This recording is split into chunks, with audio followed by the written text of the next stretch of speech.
Never sleep in abandoned motels near the desert. That's the one rule Lily and David Granger wish they'd known 2 years ago outside Reno, Nevada. What should have been a simple overnight stop during a storm turned into a night of absolute terror in room 7.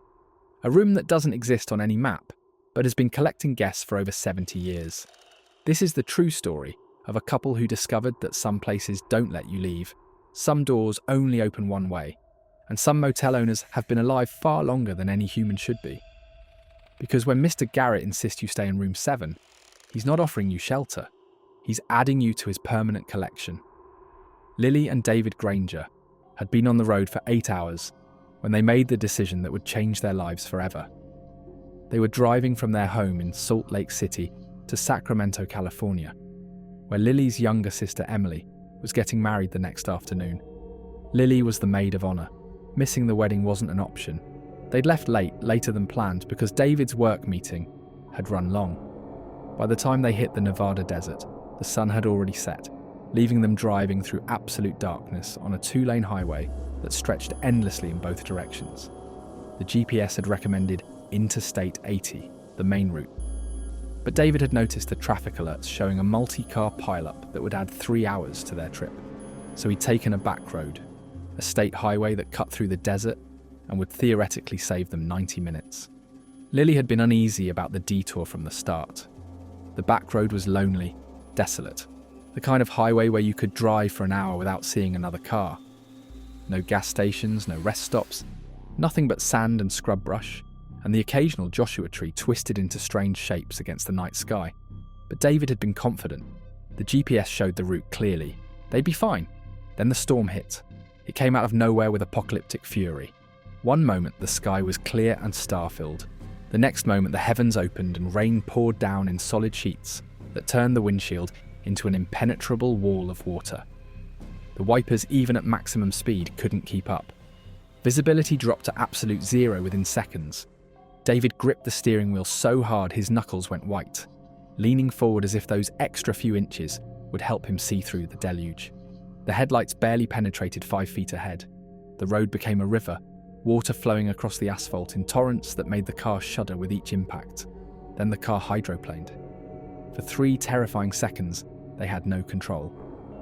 The vehicle skated sideways across the flooded highway, completely disconnected from the road, at the mercy of physics and water and momentum. Lily screamed.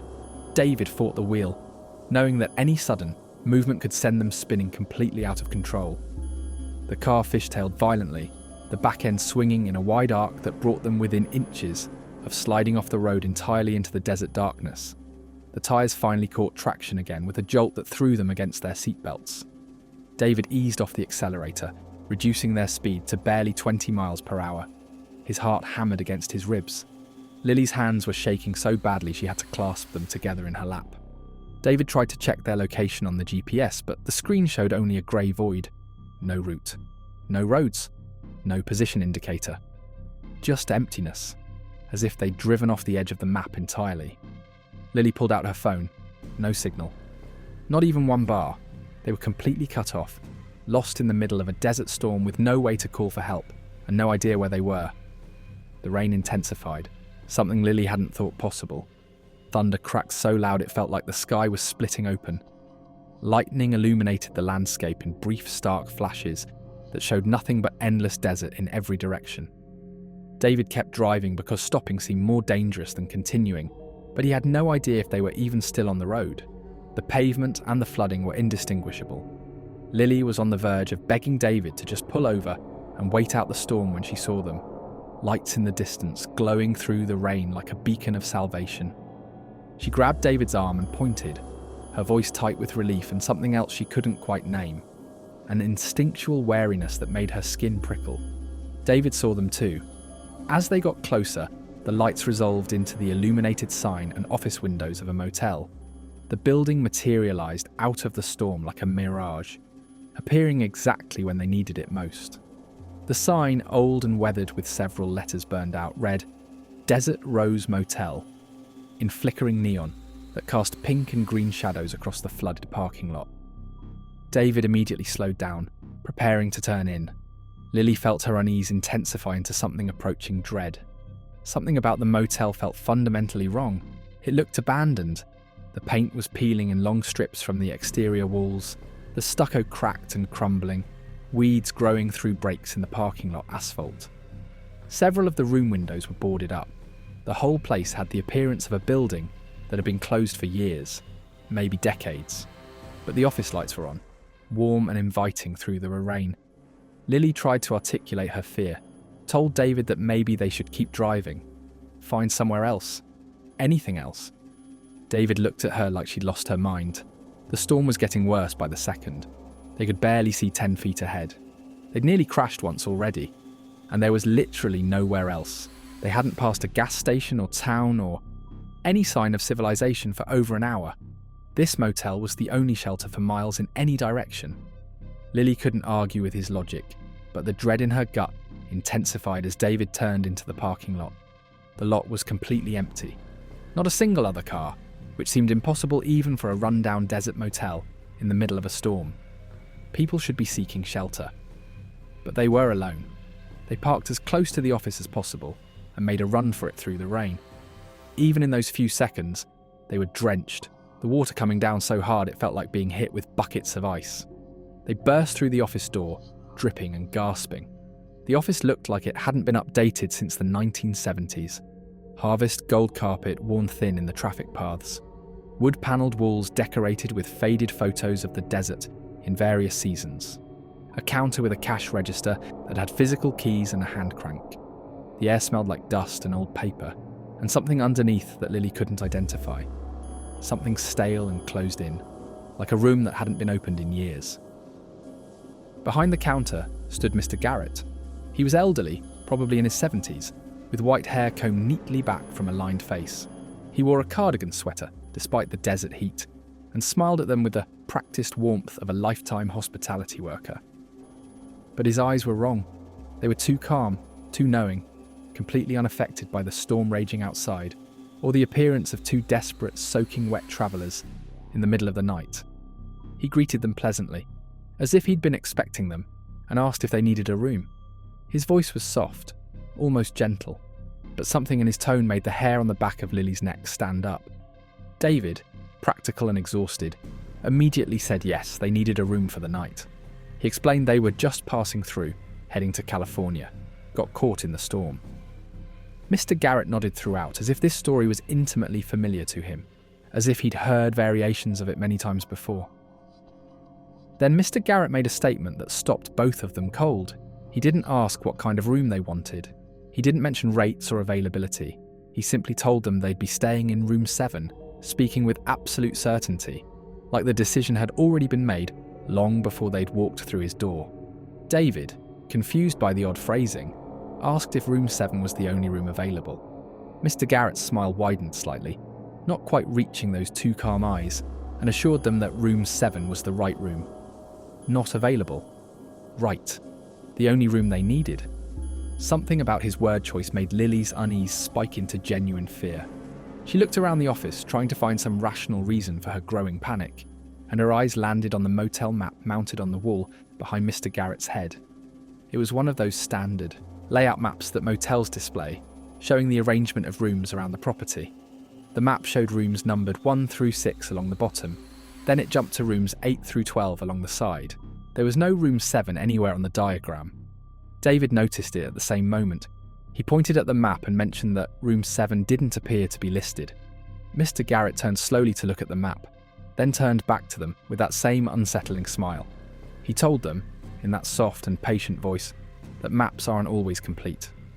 Room 7 exists, he assured them. Room 7 is exactly where they need to be. He reached under the counter and produced an old brass key with a tarnished 7 stamped into the metal. He held it out to David, arm extended, waiting. The key looked ancient, the kind that hadn't been used in motels for 30 years, long since replaced by plastic key cards. But here was Mr. Garrett, offering them a physical key to a room that apparently didn't exist on any official map of his property. David took the key, because what else could he do? They needed shelter. The storm was apocalyptic outside, and Mr. Garrett was standing there with infinite patience, like he had all the time in the world, like he would wait forever if necessary, for them to accept what he was offering. Lily wanted to refuse, Every instinct she possessed was screaming at her to drop the key, run back to the car, drive into the storm, and take their chances with the flooding and the lightning and the zero visibility. But she looked at David's exhausted face, thought about the wedding tomorrow that they absolutely could not miss, and said nothing. Mr. Garrett's smile never wavered as he wished them a pleasant stay and reminded them that checkout was at 11. His eyes followed them as they backed toward the door, and Lily had the distinct and terrifying impression that he knew something they didn't, something about room 7 that he had no intention of sharing. What Lily and David didn't know was that room 7 had been waiting for guests just like them, and once they stepped inside, the door would never open the same way again. Lily and David stepped back out into the storm, the brass key to room 7 heavy in David's hand. The rain hadn't let up at all. If anything, it had intensified, coming down in torrents that felt almost solid, like being pelted with ice. They ran along the covered walkway that connected the motel rooms, their footsteps echoing hollowly on the concrete. The room numbers were clearly visible on each door. Room 1, right near the office. Room 2, next to it. Then 3, 4, 5 and 6 in succession. The doors were evenly spaced, each about 10 feet from the next, forming a neat line along the walkway. Then came room 8. David stopped so abruptly that Lily nearly ran into his back. They both stared at the progression of numbers. Rooms 1 through 6, then immediately, room 8, with no gap in the walkway, no extra space where a 7th room might logically fit. Where room 7 should have been, there was just blank stucco wall, weathered and cracked but completely solid. David walked back, counting the rooms again as if he'd somehow miscounted the first time. 1, 2, 3, 4, 5, 6, then 8. He looked down at the key in his hand, at the number 7 stamped clearly into the brass, then back at the wall. Lily felt her dread crystallize into something approaching terror. The room didn't exist. Mr. Garrett had given them a key to a room that physically wasn't there. They needed to go back to the office, demand an explanation, get a different room, or just leave entirely and take their chances with the storm. But David was already walking forward again, past room 8, examining the exterior wall more carefully. The walkway continued around the corner of the building, and he followed it, peering into shadows. Lily hurried after him, not wanting to be left alone in the rain. That's when David saw it. Tucked deep in the corner, where the building made an L shape, hidden in shadows so thick the walkway lights barely penetrated them, was a door. It was set at an odd angle, not flush with the rest of the exterior wall, but recessed and positioned as if it had been added as an afterthought, shoehorned into a space that wasn't quite large enough for it. The door was painted the same faded turquoise as the other rooms, but the paint was more weathered, more peeled, as if this door was older than the rest. And mounted on the door, in tarnished brass that seemed to absorb light rather than reflect it, was the number 7. Lily's entire body went cold despite being soaked with warm rain. Everything about this door was wrong. Its position made no architectural sense. The way it hid in the shadows felt intentional, as if the door itself wanted to remain unseen, and the cold radiating from it was palpable, even from several feet away. An unnatural chill that had nothing to do with the storm. She grabbed David's arm and begged him not to open it. Her voice came out desperate, borderline panicked. They should go back to the office, she insisted. Demand a different room. Hell, they should just sleep in the car, or keep driving despite the storm. Anything was better than opening that door. David looked at her with exhaustion, etched into every line of his face. They were both drenched, shivering despite the desert heat. The storm was raging with no signs of stopping. They'd been driving for 8 hours, and still had another 6 ahead of them tomorrow. Emily's wedding was at 2 in the afternoon. They needed to be on the road by 7 a.m. at the latest to make it on time. They needed sleep. And this was the only shelter for miles. He tried to reassure her. It was just a weird old motel with a strange layout. Desert places were like that sometimes, built piecemeal over decades without any coherent plan. The doctor was probably positioned oddly because of plumbing or electrical issues. There was nothing supernatural about bad architecture. But even as David said these things, his voice lacked conviction. He felt it too. That wrongness emanating from room 7's door, like a frequency just below hearing, something that bypassed rational thought and spoke directly to the primitive parts of the brain responsible for survival instincts. Still, they were out of options. David inserted the brass key into the lock. It turned with surprising smoothness despite looking ancient. The deadbolt clicked open with a sound that seemed too loud, too final. David pushed the door open. Room 7 looked completely normal. The relief Lily felt was immediate and overwhelming. See, just a regular motel room. Nothing sinister, nothing supernatural. A queen bed with a floral comforter that had probably been there since the 80s. A nightstand with a lamp and a telephone. A small TV on a dresser. A bathroom visible through an open door. Cheap landscape paintings bolted to the walls. Standard beige carpet worn thin in the traffic paths. Just a room. They stepped inside, dragging their overnight bags. David found the light switch and flipped it. The overhead light came on, casting everything in harsh yellow illumination that somehow made the room look even more mundane and disappointing.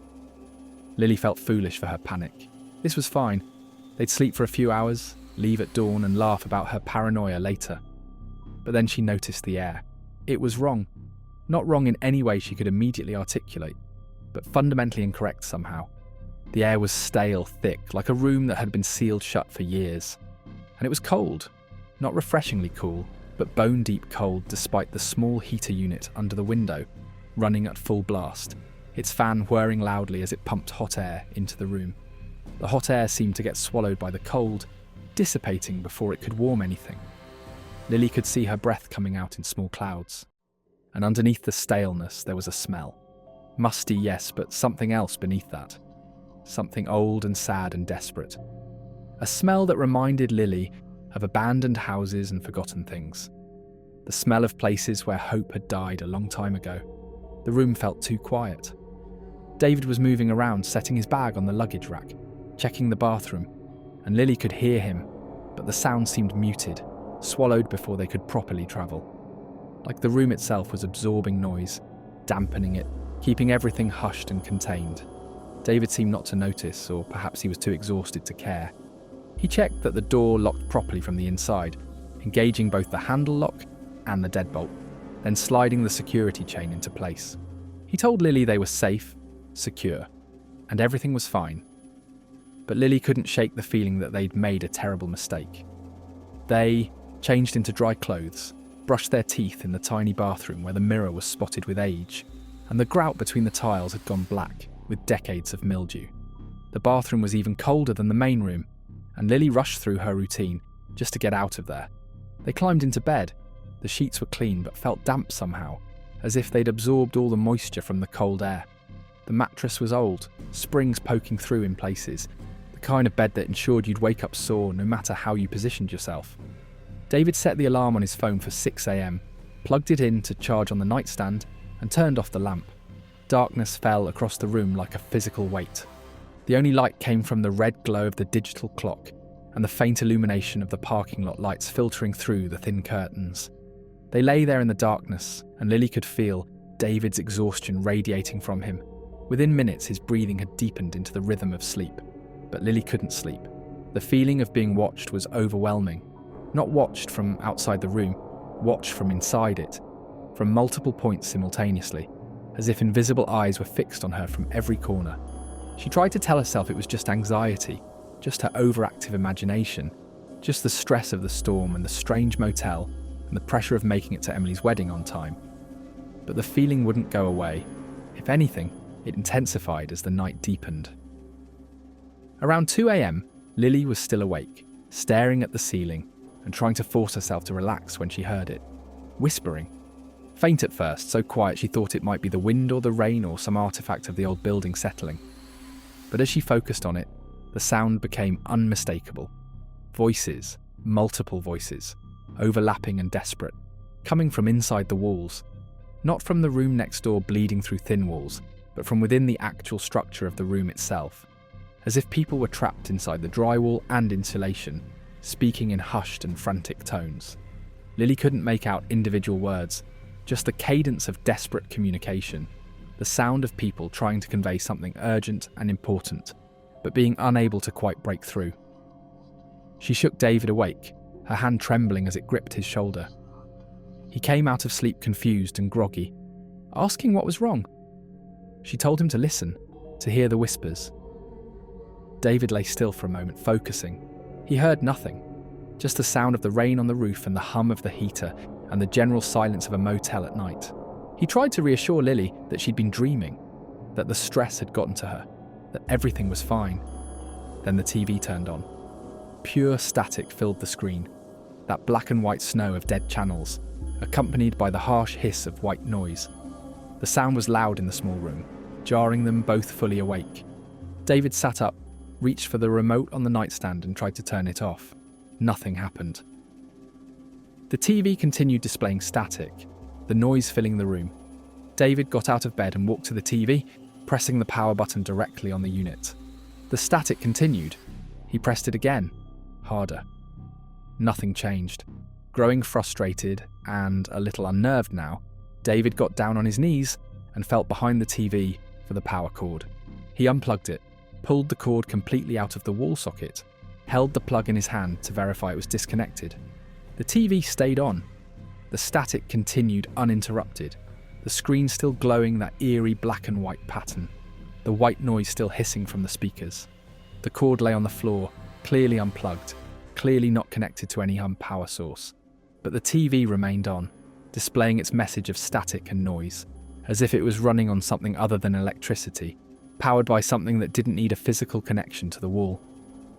David stared at it, all his rational explanations crumbling. Lily sat frozen in the bed, watching the impossible unfold, and in that moment they both understood with absolute certainty that something was fundamentally, horrifyingly wrong with Room 7. But a TV that wouldn't turn off was the least of their problems, because they were about to discover they weren't alone in Room 7. Panic surged through Lily's veins like ice water. The TV continued its impossible static display, the unplugged cord lying on the floor like evidence of something that shouldn't exist. David stood frozen in front of it, his rational mind trying and failing to process what he was witnessing. Lily needed to move, needed to do something, anything, to break the paralysis of fear that was settling over them both. She stumbled out of bed and headed to the bathroom, telling David she needed water, needed to splash cold water on her face, needed something normal and mundane to anchor herself back to reality. Her legs felt unsteady as she crossed the small distance, her hands shaking as she reached for the bathroom door handle. She pushed the door open and stopped dead. The mirror above the sink was completely fogged over, covered in thick condensation like someone had just finished taking a steaming hot shower. Droplets of water ran down the glass in rivulets, pooling on the counter below. The fog was so dense Lily couldn't see her own reflection through it, but the bathroom was bone dry. The shower stall stood empty, its floor completely dry to the touch when Lily's hand instinctively reached out to check. The air in the bathroom wasn't humid, it was Arctic cold, even colder than the main room, cold enough that Lily's breath came out in thick clouds. There was no steam, no warmth, no possible source for the condensation covering the mirror, and written in the fog, traced and by what looked like a finger dragged through the moisture, were two words in desperate, shaky letters. Get out. Lily's scream ripped through the silence of Room 7, a sound of pure terror that came from somewhere primal and instinctual. David crashed into the bathroom behind her, his eyes wild, asking what was wrong, what happened. Lily could only point at the mirror with a trembling hand, unable to form words. David looked at the mirror. It was clear, completely clear. No fog, no condensation, no message. Just a normal, age-spotted mirror reflecting their terrified faces back at them. Lily insisted she'd seen it. The words had been right there, someone had written a warning in the condensation. David reached out and touched the mirror's surface. His hand came away wet. He stared at the moisture on his fingers, then back at the clear mirror. Something had been there. Something had written on that mirror. Even if they couldn't see it now, the evidence remained on David's hand. The decision crystallized between them without needing to be spoken aloud. They were leaving. Right now. Storm be damned. Wedding be damned. They were getting out of Room 7 immediately. Whatever was happening in this room, whatever impossible things were manifesting around them, they wanted no part of it. David moved with purpose toward the door, Lily right behind him. He twisted the deadbolt, hearing it click open. He turned the handle lock, feeling it disengage. He slid the security chain off its track. Every lock was open, every mechanism disengaged. He pulled on the door handle. Nothing happened. The door didn't budge. Not even slightly. It was as if the door had been welded to the frame, fused into the wall, transform from a movable object into a permanent fixture. David pulled harder, putting his full weight into it, his feet bracing against the carpet for leverage. The door remained absolutely stationary. He examined the edges, running his fingers along the frame, looking for some explanation. There was no visible obstruction, no physical barrier he could identify. The door simply refused to open, defying every mechanical principle that should govern how doors worked. David took 3 steps back and threw his shoulder against the door with all his strength. The impact jarred his entire body, sent pain shooting down his arm, but the door didn't even shudder. He tried again and again, each impact bruising his shoulder, each attempt completely futile. The door was immovable, as solid as the surrounding wall. Lily ran to the window while David continued his assault on the door. She grabbed the curtains and yanked them aside, looking for a window latch. The window was old, the kind that should slide up on a track. She found the locks and flipped them open, then tried to lift the window. It wouldn't move. She pulled harder, her fingers straining, her arms shaking with effort. The window was painted shut, layers and layers of old paint sealing. It closed, but more than that, it felt like the window had somehow fused with the frame, become part of the wall itself. Lily pulled until her hands ached and her shoulders burned, but the window remained sealed. They were trapped. Completely, impossibly trapped in a room that shouldn't exist, in a motel in the middle of nowhere, with no way to call for help, and no way to escape. Then they heard the footsteps, not from outside the room, not from the room next door, or the hallway, or anywhere that would make rational sense. The footsteps came from inside room 7, pacing back and forth across the carpet, heavy and deliberate. The sound of someone walking with purpose, just a few feet away from where Lily and David stood frozen in terror, but there was nothing there. The space where the footsteps sounded was empty. They could hear each impact of feet on carpet, could track the path of the invisible walker as they paced from one side of the room to the other, but they could see absolutely nothing. David reached out toward the sound, his hand trembling, trying to touch whatever was making those footsteps. His fingers encountered nothing but empty air. But the footsteps continued, unaffected by his attempt to interact with them, as if he and whatever was walking existed in parallel but untouchable realities. The temperature in the room plummeted. The cold that had been present since they'd entered intensified to Arctic levels, the kind of cold that penetrated clothing and skin and settled into bones. Lily's teeth began to chatter uncontrollably. Their breath came out in thick clouds that hung in the air. Frost began forming on the inside of the window glass, delicate crystalline patterns spreading across the pane. Then the cold spots appeared. Pockets of even more intense cold that moved through the room like invisible people walking past them. Lily felt one pass directly through her body, a sensation of such profound cold that her heart seemed to stutter, her lungs seizing up for a terrifying moment before the cold moved on, and she could breathe again. The whispers that Lily had heard earlier intensified, became clearer, more distinct, no longer just unintelligible murmuring from within the walls, but actual words spoken in desperate, overlapping voices that came from everywhere and nowhere all at once. "Help us," the voices pleaded. "Can't leave. Trapped here. He keeps us here. Room 7 never lets go. Been here so long. So many of us. You have to get out. Can't get out. Nobody gets out." The voices multiplied, dozens of them speaking over each other in a cacophony of desperation and hopelessness. Men, women, children, elderly, all different ages and accents and eras, all saying variations of the same terrible truth. They were trapped. They couldn't leave. Room 7 kept them.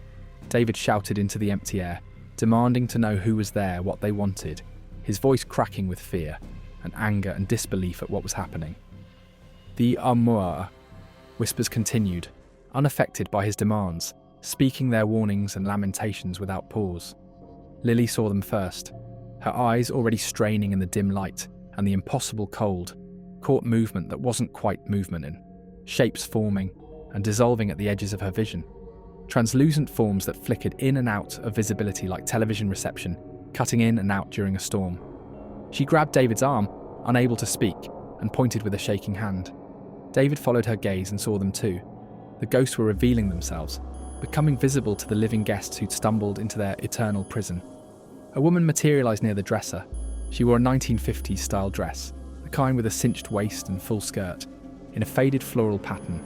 Her hair was styled in perfect victory curls, and her lips were painted in a red that had somehow retained its colour despite the translucent quality of her form. She looked young, maybe 25, frozen in the prime of life. Her eyes held decades of suffering. Near the window stood a man in unmistakably 1980s clothing, a members-only jacket, over a collared shirt, tight jeans, white sneakers. His hair was styled in a mullet that would have been fashionable in its time. His face was gaunt, hollow, wearing an expression of resigned despair. By the bathroom door, a family slowly came into focus. A father, mother, and 2 young children, a boy and a girl maybe 6 and 8 years old.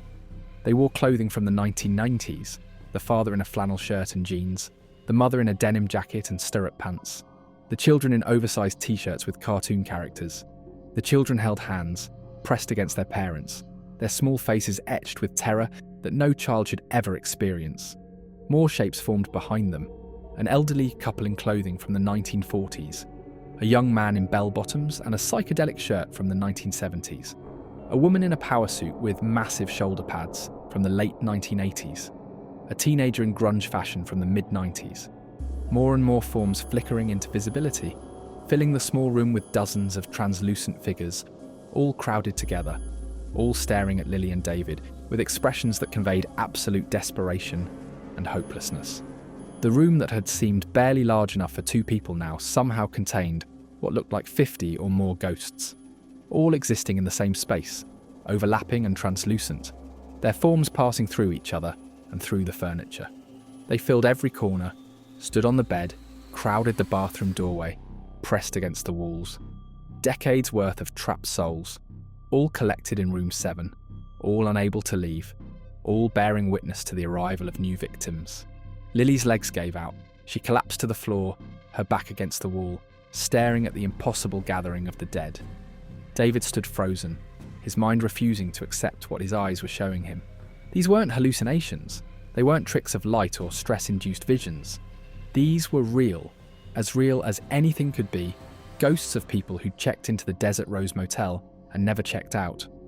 The woman in the 1950s dress stepped forward. Her movement was strange, not quite walking, more like gliding or phasing through space. She stopped a few feet from Lily and David, her translucent form solidifying slightly, as if the effort of making herself visible took concentration. When she spoke, her voice sounded distant, like it was travelling through water or thick glass to reach them. She told them they shouldn't have come to room 7. Her voice carried the weight of profound regret, not for herself but for them, for the fresh victims who'd fallen into the trap she'd fallen into decades earlier. She introduced herself. Her name was Eleanor, though her voice faltered on it, as if she'd almost forgotten after so many years. She'd checked into this motel in 1957 with her new husband on their honeymoon. They'd been caught in a storm, just like Lily and David. Mr. Garrett had given them room 7. They'd thought they'd leave in the morning. Eleanor's voice broke as she told them that morning never came. Not in any way that mattered. The door wouldn't open when the sun rose. The room kept them, and it had been keeping them ever since, trapped in this space, conscious and aware, but unable to leave, unable to die properly, unable to move on. 68 years she'd been in room 7, watching as more and more guests arrived, watching as the collection grew. The man in the 1980s jacket spoke up, his voice carrying a bitter edge. His name had been Marcus. He'd stopped at the motel in 1984, running from problems he could no longer remember clearly. Mr. Garrett had insisted on room 7. He'd been here for 41 years, and every single day he'd tried to find a way out. There was no way out. The family remained silent, but the mother's eyes spoke volumes. They'd come in 1992, fleeing domestic violence, hoping to start over somewhere new. Instead, they'd found room 7. The children had been trapped for 33 years, their young faces frozen in time, never aging, never growing, caught in eternal childhood. More ghosts added their testimonies, their voices overlapping, creating a chorus of tragedy. Each one had a similar story. Each one had been travelling, had been caught by circumstances, had found the Desert Rose Motel at exactly the wrong moment. Each one had been given room 7 by Mr. Garrett. And each one had discovered too late that checking into room 7 was a one-way transaction. Lily found her voice and asked the question that seemed most important in that moment of horror. Why? Why did room 7 trap people? What was the purpose? Eleanor's translucent face showed infinite sadness as she admitted she didn't know. Not the full truth anyway. But they'd watched Mr. Garrett over the decades, and they'd developed theories. He never aged. The man who'd checked her in during 1957 looked exactly the same as he did now. Not older, not different, exactly the same. Whatever room 7 was doing, whatever purpose it served, Mr. Garrett was connected to it. The room fed on them somehow, drained something essential from their trapped souls. And in exchange, Mr. Garrett continued existing, unchanged and eternal, bringing more travellers to feed the room's insatiable hunger.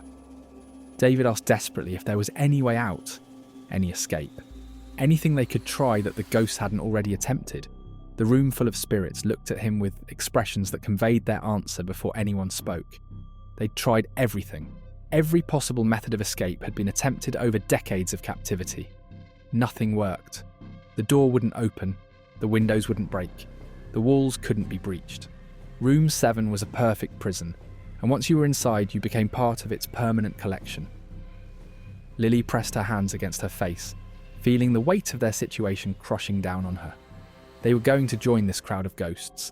They were going to become translucent figures trapped in this room for decades, for centuries maybe, conscious and aware, but unable to leave, unable to do anything but watch as more victims arrived.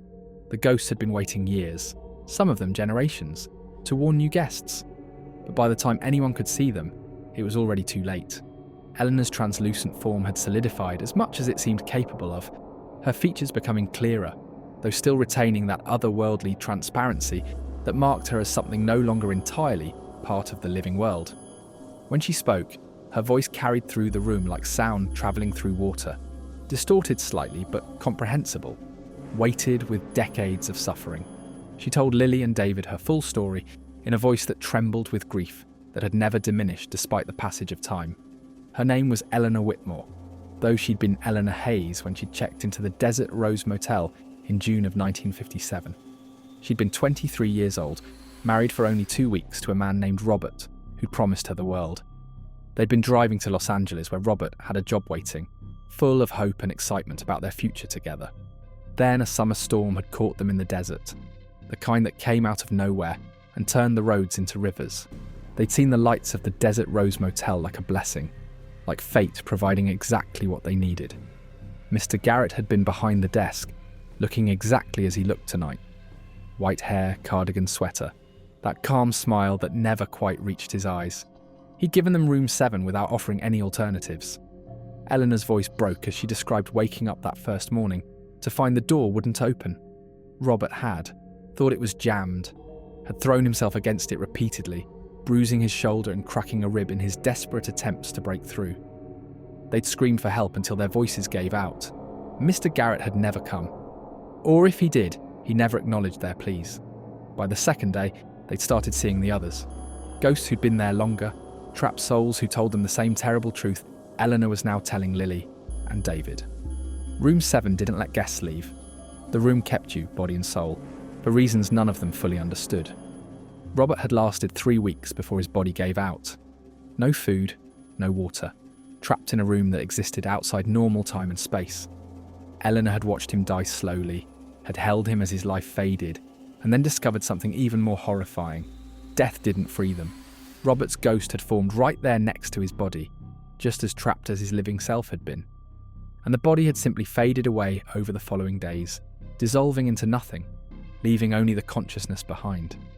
Eleanor had been in room 7 for 68 years, conscious and aware for every single one of those years, unable to sleep, unable to rest, unable to do anything but exist in this pocket of trapped space, watching as more and more victims joined the collection. The man in the members-only jacket stepped forward, adding his account. His name was Marcus Granger, no relation to Lily and David, despite sharing their last name. He'd checked in during October of 1984, running from gambling debts that had spiraled out of control. He'd thought the middle of nowhere was a good place to disappear. He'd been right, but not in the way he'd intended. Mr. Garrett had given him room 7. Marcus had been trapped here for 41 years. And in all that time, Mr. Garrett hadn't aged a single day. The same white hair, the same face, the same cardigan sweater. exactly the same. The family by the bathroom remained mostly silent, but the father finally spoke in a voice rough with suppressed anguish. His name had been Thomas. His wife was Jennifer. The children were Amy and Michael. They'd been fleeing Jennifer's abusive ex-husband, driving through the night, trying to make it to Jennifer's sister's house in California. The storm had forced them to stop.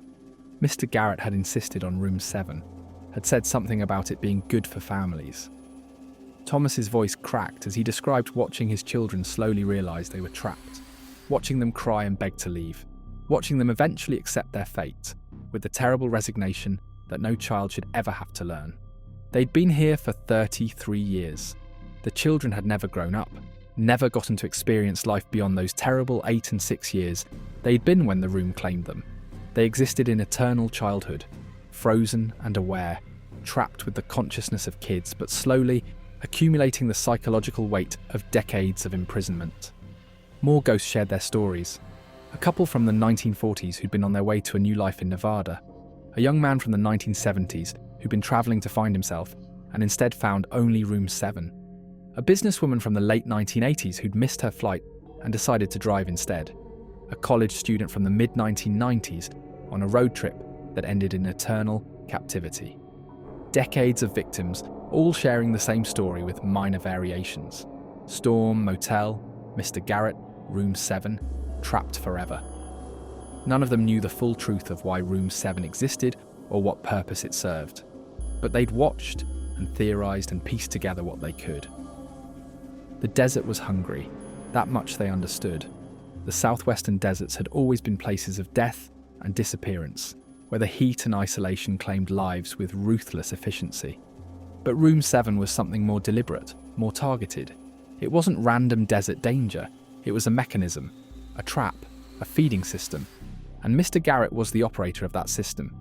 Eleanor had seen him in 1957 looking exactly as he did now. Marcus confirmed the observation from 1984. Thomas and Jennifer from 1992 saw no difference. Every ghost who'd been trapped long enough to observe him confirmed the same impossible truth. Mr. Garrett didn't age. Not slowly, not subtly. Not at all. He existed in a state of suspended time, maintained by whatever dark arrangement kept room 7 functioning. The theory the ghosts had developed over their decades of imprisonment was that Mr. Garrett had made some kind of bargain. The desert gave him eternal life, perhaps eternal youth, in exchange for feeding it travelers. Room 7 was how he fulfilled his end of the deal. He'd bring guests to the room would trap them, and their life force, or souls or essence, whatever word captured what they were, would drain slowly into the desert itself, sustaining both the room and Mr. Garrett's unnatural existence. Lily felt her terror crystallize into rage. This wasn't random supernatural horror. This was deliberate, calculated. Mr. Garrett was actively, consciously bringing people to room 7, knowing exactly what would happen to them, feeding them to this place for his own benefit. He'd done it for decades at minimum, possibly for much longer. How many people had he trapped?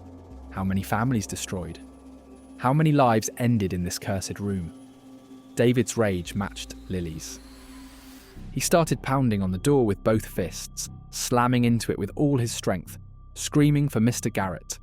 He shouted that he knew Mr. Garrett was out there, knew he could hear them, demanded that he open the door immediately. His voice went raw with the effort, his fists bruising against the unyielding wood. After a long silence that stretched for what felt like minutes, there was a response. 3 calm, measured knocks on the door from the outside. Then, Mr. Garrett's voice, pleasant and unhurried, asking if everything was all right in there. The casual concern in his tone was obscene, given what he knew was happening. David shouted that the door was stuck, that they needed to get out, that something was wrong with the lock. He demanded that Mr. Garrett open it from the outside immediately. Lily joined in, her voice shrill with desperation, begging him to let them out. Mr. Garrett's response came in that same maddeningly calm voice. He assured them the door worked perfectly fine. They just needed to wait until morning. Everything would be clearer in the morning. His tone suggested he was discussing something as mundane as breakfast hours or checkout procedures. Lily screamed that there were dead people in the room, that ghosts were everywhere, that something terrible was happening. Surely that would get a reaction, would force Mr. Garrett to acknowledge the horror. But his response was even worse than denial. He told them in that same pleasant voice that yes, room 7 had many guests. They'd get used to the company soon enough. Most people adapted eventually. The casual acknowledgement of the ghosts, the acceptance of what room 7 did, the complete lack of concern for Lily and David's terror. It confirmed everything the ghosts had told them. Mr. Garrett knew. He'd always known. This was exactly what he wanted to happen. David threatened to call the police the moment they got out to report Mr. Garrett, to shut down this motel and have him arrested. He pulled out his phone, held it up as if Mr. Garrett could see it through the door, showing that he had evidence and means to expose everything. Mr. Garrett laughed. It was a soft, gentle sound, but it carried more menace than any scream. He reminded them there was no signal in the desert. Had they not noticed? And by morning, they'd understand everything. The situation would be much clearer to them by morning. They should try to rest, get comfortable. They'd be there a while. His footsteps walked away from the door, unhurried and casual, leaving them trapped and helpless. Lily pounded on the door until her hands were bruised, screaming after him, begging him to come back, to let them out, promising anything if he'd just open the door. The footsteps faded into silence. Mr. Garrett was gone, leaving them to their fate. Eleanor moved closer, her translucent face full of sympathy and resignation. She told them she was sorry, that she'd hoped the warning written on the bathroom mirror would be enough, but it never was. By the time new guests could see the ghosts or read the warnings, room 7 had already claimed them. The room didn't let go. Not in the morning, not ever. They were going to become part of the collection, just like all the others. The weight of that truth settled over Lily and David like a physical thing. They were going to die in this room. Their bodies would fade like Robert's had, like all the others had, and their ghosts would join this crowd of trapped souls, conscious and aware, but powerless for decades, for centuries, for however long room 7 continued to exist. But Lily refused to accept that she and David would become part of room 7's collection, and she was about to gamble everything on one desperate theory. Lily's mind raced through everything the ghosts had told them, searching desperately for some pattern, some overlooked detail that might offer a way out. And then she found it, a single commonality in every story that might be the key to their survival. She turned to Eleanor and asked the question with sudden urgency. When did the room trap them? At what exact moment did they realise they couldn't leave? Eleanor's translucent face showed confusion at first, then understanding. She explained that they'd gone to sleep that first night, exhausted from the storm and the stress. When they woke up the next morning, the door wouldn't open. They'd woken up trapped. Lily looked at Marcus, at Thomas and Jennifer, at all the other ghosts crowded into the room. She asked each of them the same question. When did room 7 claim them? The answer was always the same. They'd gone to sleep. They'd surrendered to exhaustion. And when they woke, their bodies were already starting to fade, already beginning the process of dissolution that would leave only their consciousness behind. None of them had stayed awake through the entire night. Not one. Lily's theory formed with desperate clarity. Room 7 claimed you when you slept. Sleep was the surrender, the moment of vulnerability, when the room could fully trap your soul. But what if they refused? What if they stayed conscious until dawn, denying the room what it wanted? David caught onto her thinking immediately. They had to stay awake. No matter what happened, no matter how exhausted they were, they couldn't let themselves sleep in room 7. It was their only chance. The ghost was skeptical. Eleanor pointed out that the room had been trapping people for decades.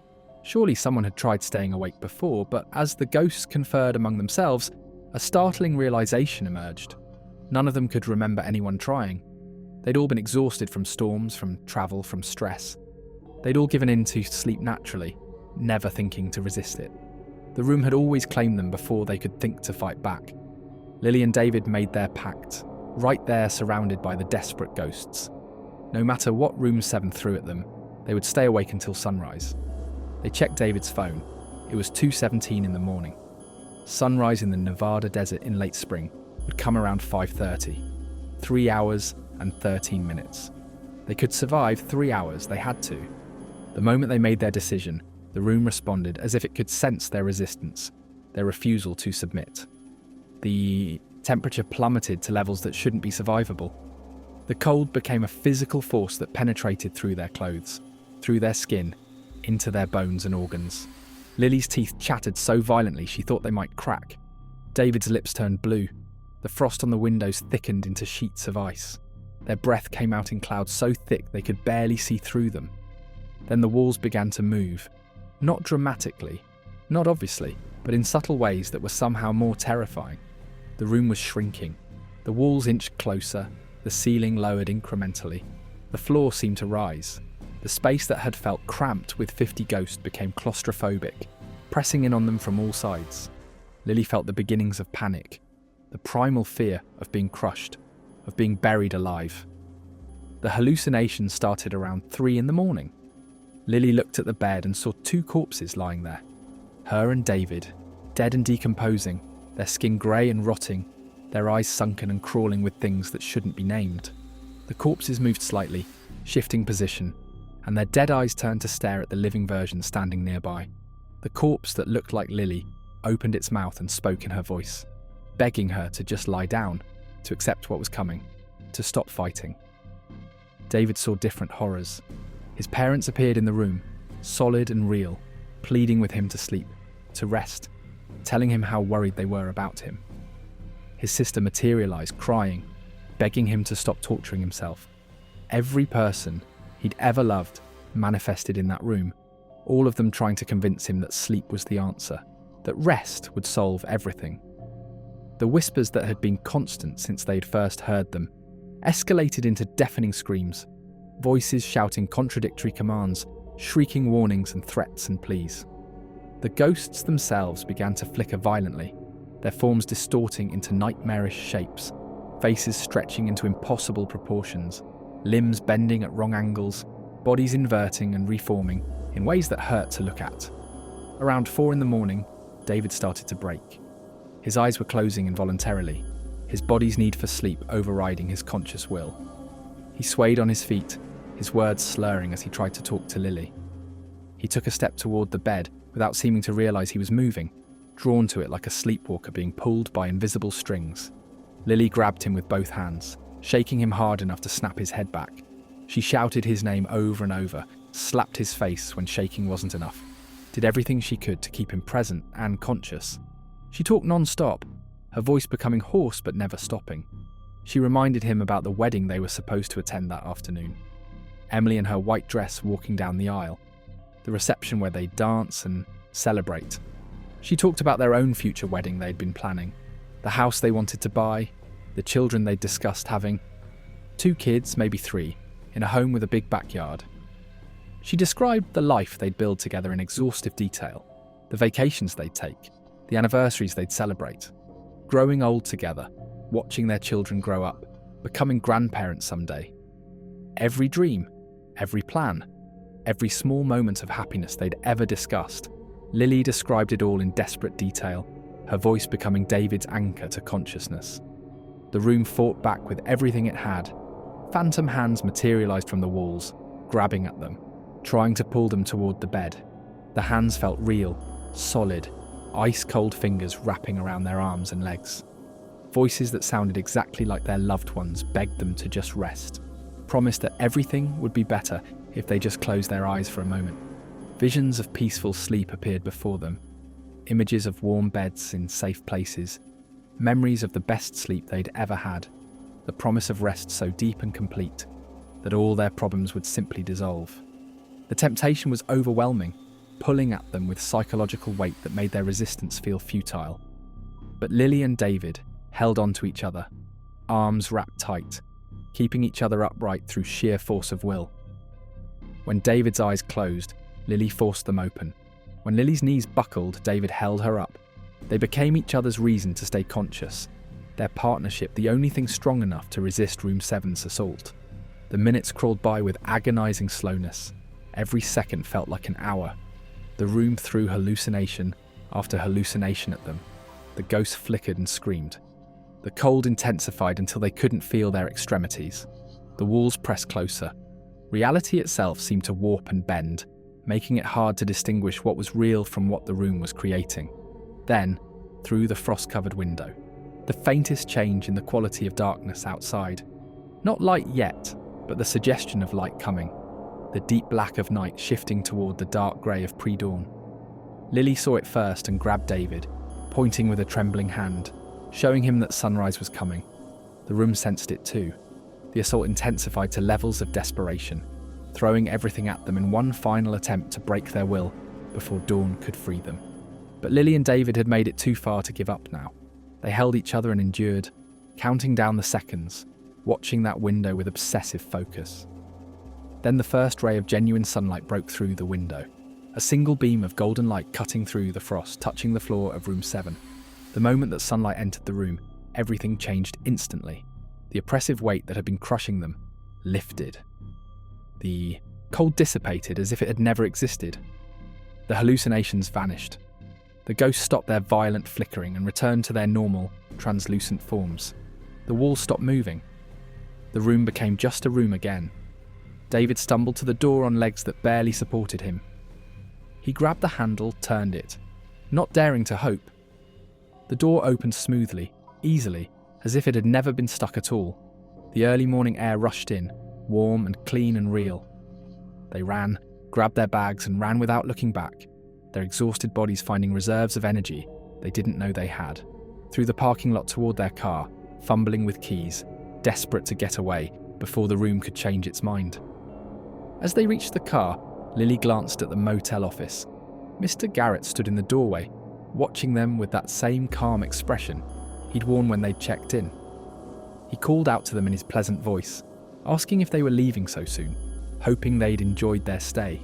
The casual normalcy of his tone was more horrifying than any scream could have been. They didn't answer, just threw their bags in the car and drove away, tyres squealing on the wet pavement. David drove faster than he'd ever driven in his life, putting distance between them and the Desert Rose Motel. Lily watched through the rearview mirror as the motel receded into the distance. And as they got farther away, the lights in the motel began to go out one by one, the building fading back into the abandoned state it had been in before the storm brought them there. But Mr. Garrett remained visible in the doorway for a long time, growing smaller but always there, patient and eternal, watching them leave. And in one of the windows, Lily couldn't be completely sure which one, but she thought it was room 7. She saw them, Eleanor and Marcus and Thomas and Jennifer and all the others, the ghosts pressed against the glass, watching the only guests who'd ever escaped, still trapped in their eternal prison. Because room 7 still exists. Mr. Garrett is still there, and the next time a storm hits the desert near Reno, he'll be waiting with his soft voice and his knowing eyes and a brass key marked with a 7. So never sleep in abandoned motels near the desert, because some rooms collect guests who check in but never ever check out.